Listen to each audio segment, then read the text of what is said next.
جی بالکل، Lahore press club کے سالانہ انتخابات کا میلہ جو ہے وہ اس وقت اپنے عروج پر پہنچ چکا ہے۔ انتخابی سرگرمیاں جو ہیں وہ جاری ہیں۔ پولنگ کا عمل صبح 9 بجے سے اس کا آغاز ہوا اور یہ شام 6 بجے تک جاری رہے گا۔ اگر ہم بات کریں امیدواروں کی تو جرنلسٹ گروپ کے ارشد انصاری، اسی طرح پروگریسو گروپ کے عبدالمجید ساجد اور فرینڈز گروپ کے بابر ڈوگر کے درمیان کانٹے کا مقابلہ متوقع ہے۔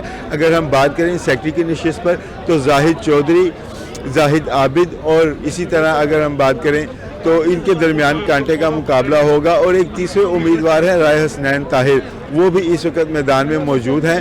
تو جو اگر بات کریں ممبران پریس کلب کی تو 2534 ممبران پریس کلب ہیں جو اپنا آج حق رائے دہی استعمال کر رہے ہیں۔ تو سخت سردی اور دھند کے باوجود ووٹرز جو ہیں اپنا ووٹ کاسٹ کرنے کے لیے آ رہے ہیں۔ جی